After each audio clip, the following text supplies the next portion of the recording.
इंसाफ के लिए, सबके लिए एक जैसा पाकिस्तान होगा, इसके लिए कोई बंद कमरों में फैसले नहीं करेगा, इसके लिए लड़ रहा था। अगर सब लड़ते तो आज, अगर सब जीतते तो वो भी आपके साथ जीतता। वो नहीं है, उसे अकेला छोड़ा हमने। क्या हम सिर्फ जनाजों में शिरकत करेंगे? एक ही दफा इकट्ठे होते हैं जनाजे में, हर आदमी रो रहा था मैंने इसके जनाजे को हाथ लगाना है, मैंने इसके जनाजे को चूमना है, मुझे इसको छूने दो। क्यों? इससे आधी हिम्मत दिखाई होती जब वो जिंदा था, जब उसके ऊपर झूठे पर्चे हो रहे थे, जब हमें गद्दार बनाया जा रहा था, जब हमें बागी डिक्लेयर किया जा रहा था, जब गिरफ्तारियां हो रही थी। 50 के करीब पर्चे दिए इन्होंने हम पे 1 महीने के अंदर। तब खड़े होते ना, उसके जनाजे में आ गए सब। तो इज्तिमाई जिम्मेदारी पूरी करने की जरूरत है, सबको मिलकर करना पड़ेगा, सबको मिलकर करना पड़ेगा, वरना ऐसे ही एक एक करके मार खाते रहेंगे, एक एक करके नंगे होते रहेंगे और एक एक करके हारते रहेंगे। जीतना है तो मिलकर चलना पड़ेगा। यह 2 दिन पहले जनरल बाजवा साहब ने खिताब किया है, अपना आखिरी खिताब। जनरल साहब ने क्लेम किया कि उनके इदारे का सियासत से कोई ताल्लुक नहीं है। मैं आप लोगों से इससे पहले मिला हूं कभी? नहीं मिला ना? आपसे पूछ लेते हैं, क्या आपको लगता है कि जनरल साहब जो कह रहे हैं, general Qamar Javed Bajwa army chief Pakistan, कि उनके इदारे का सियासत से कोई ताल्लुक नहीं है, ये बात ठीक है?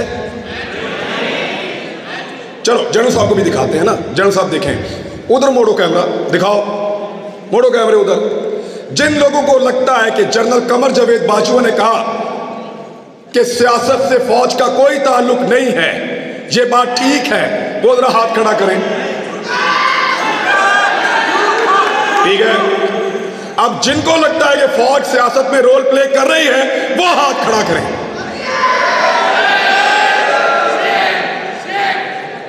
लो जनरल साहब, ये रह गया एतबार आपका। निकलो बाहर, पूछो लोग किसकी इज्जत करते हैं, पता करो मारने वालों की इज्जत कर रहे हैं या मरने वालों की। पूछो जिन्होंने जमीन तंग की, जिन्होंने मारा, बाहर लोग उनकी इज्जत कर रहे हैं। निकल के देखो पूरी दुनिया के अंदर, जाओ जाओ, निकलो पूरी दुनिया में, तुम्हें तुम्हारी औकात पता चले। लोग तुमसे प्यार करते हैं या जान देने वाले अरशद शरीफ से प्यार करते हैं? पूछो जाके, आईना नजर आएगा, औकात पता चलेगी। जान से ही मार दिया। इस मुल्क को उसके लिए इन्होंने जहन्नुम बनाया था, साबिर शाकिर के लिए जहन्नुम बनाया था, सबको परेशान किया है, हमारे खानदानों तक को हरासा किया गया है, क्योंकि हम अकेले अकेले लड़ रहे थे। सबको लड़ना पड़ेगा। तुम्हें सिर्फ मारना आता है, तुमने सिर्फ मारना सीखा है, हमें मरने के अलावा भी बहुत कुछ आता है, और वो हम करके दिखाएंगे इंशाअल्लाह।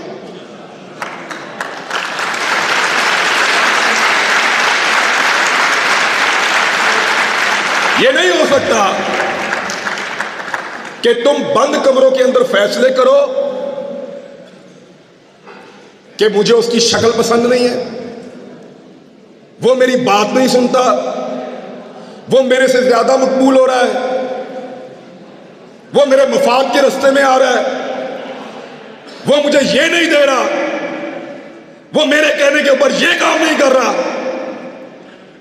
निकालो इसको, दूसरा लेकर आएंगे। क्यों? तुम्हारे बाप का मुल्क है, हमारा पाकिस्तान।